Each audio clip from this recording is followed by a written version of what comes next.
Hello everyone, this is Talisman Skulls answering some questions. I was asked to kind of clear up the thing on why figures like Valkyrie and Daiser are not recognized within Sidutru.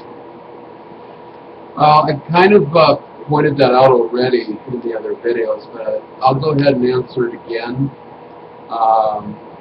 because there's no reason why I can't. But the word Val, it's the same as Val, and it means to choose. And Kiert, or Kiert, is taken directly from the Greek and Roman sources of the Kyries, which is associated with the concepts of corpses and death. So it's literally corpse choosers, or choosers of corpses. And has, of course, by these other groups, been simply reduced to choosers of the slain, and tries to paint this glorious image of basically sexy warrior women in scantily clad armor coming down, carrying one's warrior spirit off to Lahud, for basically dinner, a movie, a DJ, and a battle. You know, and that's, while it sounds like a great time, it's really not what the real deal is. Daiser, or Dacer, is actually, again, drawn from Latin sources for the word dis, as in disaccord, disassociate, distort, things of that sort. And you can actually look up the word dis and its origin, and then you just add the plural, and it ultimately means to divide or separate. And the concept of the Dacer were the ones that were associated not with guardian mothers like people think, based on bad sources and just pure assumptions and ignoring what the word actually means, which again is an example of being willfully blind and willfully ignorant, which in itself is arrogance and very dangerous to mess around with. The context was that they were the spirits that would basically stir up conflict and violence between clans and nations, cause them to be divided and go to war, at which point in time the Valkyries would come rushing in as sort of like the scavengers, the carrion birds and opportunistic wolves and whatever else was looking for fresh meat, more or less.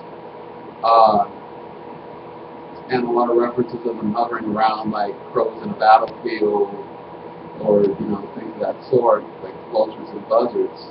It's actually noted even in those sources.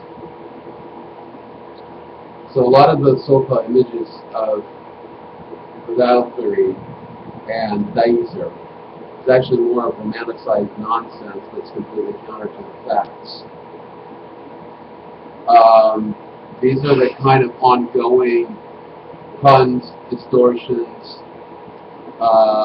misrepresentations, and just all-around false translations that is riddled with this type of careful exploration of culture. Now, it's funny if people go, well, what about magical songs? Certainly, the word Gelder means that, and Geld actually means gold.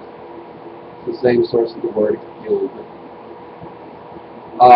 So, Gelder, or Gilder, literally means gold. It doesn't mean song. If you actually look up the etymology of song, all the way back then, again, the word hasn't changed much. And so, literally, sang, song, and sung all have the same meaning it does now.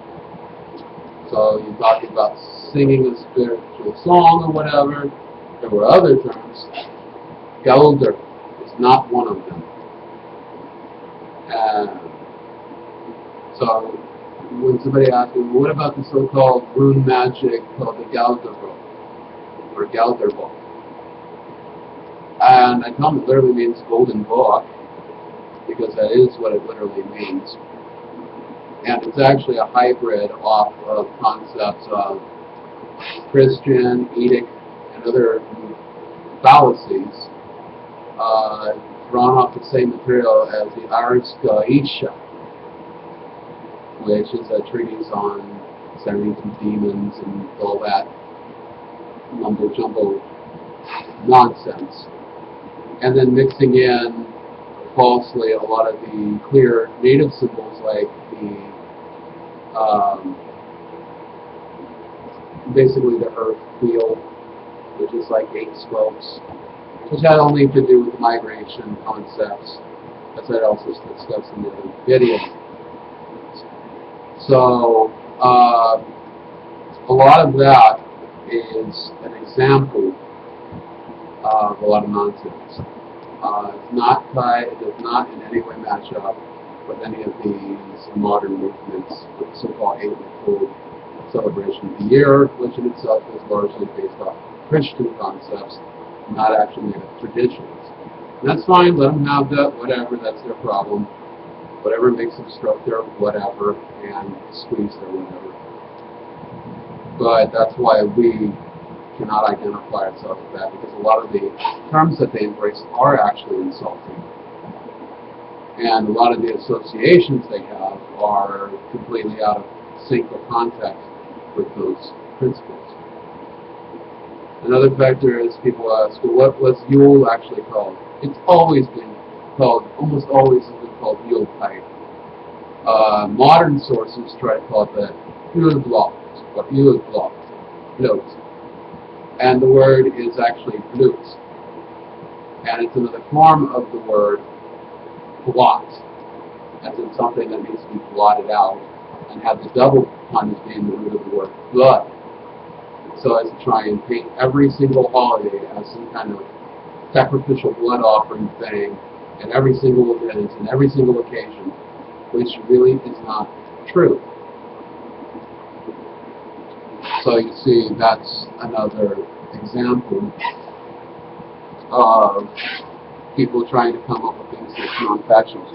Another is the so-called Sumbu, and they try to give you a whole lot of other false meanings, and the word simply means symbol. And instead of with an S, it's also spelled with a C. So what they're actually doing is they're trying to take that and separate it from the actual more historical foundation of a thing called the Vasel, from a phrase called Vastal Vehel, which basically means be you well, be you healthy, be you whole. And it was both a greeting and a goodbye. And as a greeting, it was customary to offer a person a drink from a horn as a gesture of peace after you took a sip of show it was not poisoned. And then handing it back to the other person would accept it and say, basically, our equivalent of cheers, would turn around and say, let's go ahead. And take a drink. And that's how it would be passed around to each member of the party. And it was literally a gesture of buying somebody a drink, which is something we have as a custom even today. When you're like, hey buddy, need a drink? You have a drink with your buds. Things like that, but it wasn't a drinking party. That concept didn't come about until much later among the English sources that decided to turn it into, a specifically Yuletide type celebration called the Wassail from those concepts. And of course, there's a lot of different nonsensical stories about the ruler and princess from another land offering the horn that, she's done you an honor. And he supposedly takes her right there and makes her his wife, which I think it had a little bit more bomb meaning behind it. But anyway, it's another example how people who didn't understand the cultural basis and foundations of those things have gone to, instead of properly reconstructing, as it were, anything, they're simply constructing something entirely other. And you can't really call yourself an adherent to ancient cultural roots if you continuously and intentionally add more distortions just because you're trying to be more acceptable to others instead of just saying it like it is. And that's what a lot of them don't do.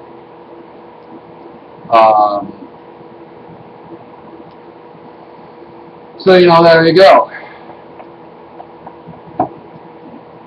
So,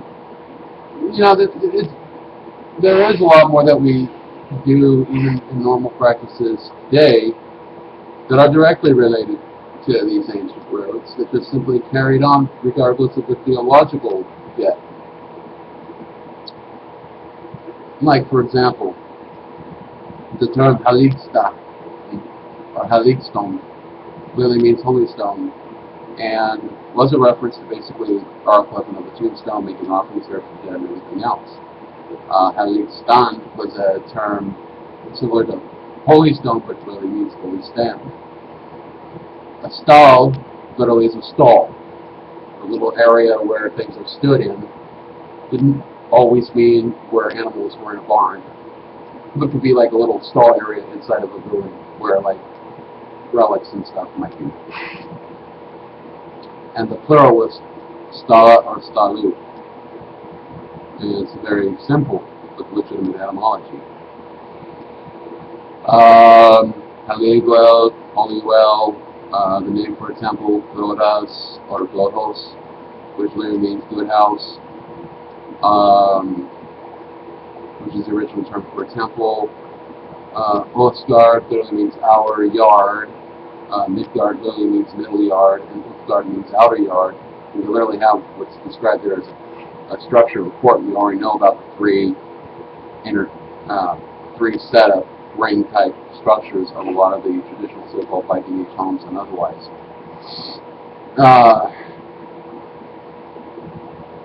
There was the Haligate, or Haligate, and that literally means holy gate that separated the common world from the sacred space, and we're now entering into once passing through it. These were placed in front of burial mounds, sanctuary sites, various temples, and things like that. And some people were like, well, that sounds a little bit like the Torii in Shintoism, and pretty much it's the same thing.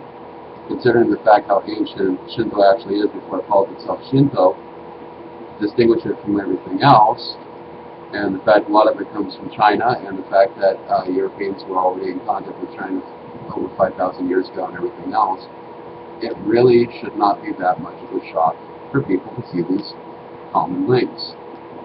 In fact, even the concepts of ways ultimately are identical to the concept of the kami of Shinto. So that's what a lot of people can miss. But there are other distinctions as well that people try to absorb way too much. And I'm not saying it's a bad thing, but if you don't take it in proper context with what you're trying to absorb, then you're just creating another messed up, convoluted mess.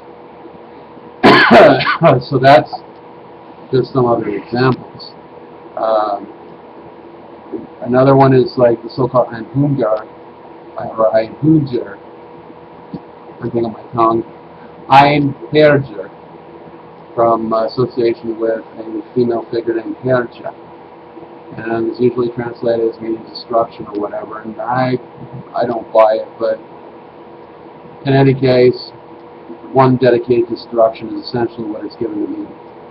When people actually look for the word a single warrior, the Norse version would be Amgunar, and the Old Saxon version for a single player would be Andwegen, literally single warrior or fighter. The plural would be essentially Ligar, but because of what it sounds like with modern slang, that's why a lot don't actually use it, because it's also kind of a bit of a tongue-in-cheek slur in itself, aside from the original Saxon and related language sources. So literally, if somebody was going to call themselves single warriors, they would call themselves Angunar. And that's just a fact.